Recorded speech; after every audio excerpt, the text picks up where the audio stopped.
সেই কারণে আজকে এই দিনকে আমি ঐতিহাসিক দিন বলি, যাদেরকে দাবিয়ে রাখার চেষ্টা করা হয়েছিল 57-58 বছর পর আজকে ইতিহাসের প্রথম দিনে ঐতিহাসিক সোহরাওয়ার্দী উদ্যানে এই বিশাল জাতীয় সম্মেলন প্রমাণ করে বাংলাদেশের শ্রমজীবী মানুষের মাঝে শ্রমনীতি এই নতুন ধারার আন্দোলন ইতিমধ্যে স্থান করে নিতে সক্ষম হয়েছে। যারা এই শ্রমিক আন্দোলনকে বিপথে ধাবিত করে অর্থনীতির চাকাকে থামিয়ে দিতে চেয়েছিল, তারা স্লোগান দিয়েছিল যে মালিক আর শ্রমিকের মধ্যে শত্রুতা তৈরি করার জন্য শ্রেণী সংগ্রাম পৃথিবীর ইতিহাস, ক্লাস স্ট্রাগলকে তারা পৃথিবীর ইতিহাস বলেছিল। আমরা শ্রমিক আন্দোলনে নতুন ধারা সৃষ্টি করার জন্য বলেছিলাম না, মালিক শ্রমিকের সংগ্রাম নয়, শ্রেণী সংগ্রাম নয়, সত্য মিথ্যার দ্বন্দ্বই হচ্ছে পৃথিবীর ইতিহাস। হক এবং বাতিলের লড়াই হচ্ছে পৃথিবীর ইতিহাস। সৎ মালিক, সৎ শ্রমিক সবার বন্ধু। কি বলেন, ঠিক কিনা? শ্রমিক কল্যাণ ফেডারেশনই এই নতুন ধারা তৈরি করেছে।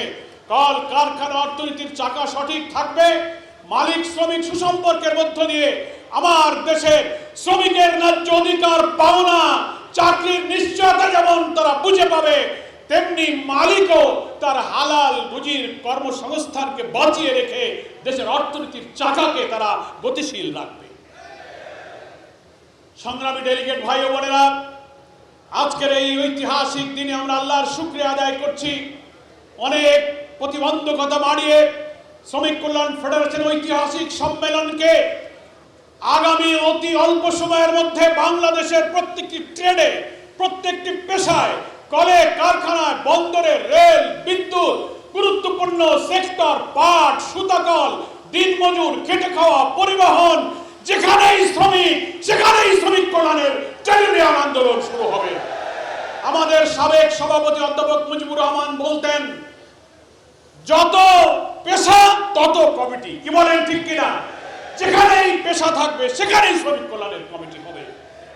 আর বেশি দূরে নয়, বিগত ত্রয়োদশ জাতীয় সংসদ নির্বাচনে মহান আল্লাহ তাআলা বাতিলের অনেক ষড়যন্ত্র মোকাবেলা করে যতটুকু সম্মান মর্যাদা ইসলামী আন্দোলনকে দিয়েছেন, বিপুল পরিমাণ জাতীয় সংসদ সদস্যদেরকে নিয়ে আমাদের প্রিয় আমিরে জামাত বাংলাদেশের পার্লামেন্টে বিরোধী দলের নেতৃত্ব দিচ্ছেন। আলহামদুলিল্লাহ। শ্রমিক আন্দোলনে আমরা প্রত্যেকটি ট্রেড ইউনিয়ন আন্দোলনের ক্ষেত্রগুলোতে আমরাও বিজয়ী হয়ে এই দেশের শ্রম সেক্টরকে আমরা ইনশাআল্লাহ বিজয়ী হব। আজকে 1000-এর উপরে ট্রেড ইউনিয়ন আজকে শ্রমিক কল্যাণ ফেডারেশন অন্তর্ভুক্ত হয়েছে। এখনো অনেক পেশা, অনেক ট্রেড বাকি আছে।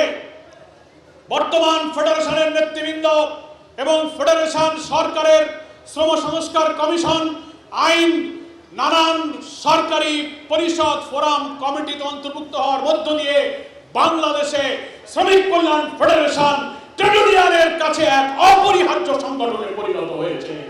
আমার বক্তব্য আর না বাড়িয়ে আমাদের প্রধান অতিথির বক্তব্য জাতির এই ক্রান্তি লগ্নে খুবই গুরুত্বপূর্ণ। আসুন এই জাতীয় সম্মেলন থেকে বিদায় নিয়ে বাংলাদেশের প্রতিটি শহরে, নগরে, ট্রেডে, পেশায় আমাদের ফেডারেশনকে শক্তিশালী করব, নতুন নতুন ইউনিয়নের জন্ম দেব, কর্মক্ষেত্রে পেশাগত দক্ষতা, নৈতিক জাগতিক গুণাবলী অর্জন করে শ্রমনীতির সংগ্রাম যে ইসলামী বিপ্লবের সংগ্রাম থেকে অবিচ্ছিন্ন এক এবং অভিন্ন সংগ্রাম, সেই কারণে সমাজ বিপ্লবের দক্ষ যোগ্য কর্মী হিসেবে আমরা শ্রমিক ময়দানকে গড়ে তুলব। আল্লাহ তাআলা সেই বার্তা নিয়ে এই সম্মেলন সমাপ্ত করার তৌফিক দান করুন।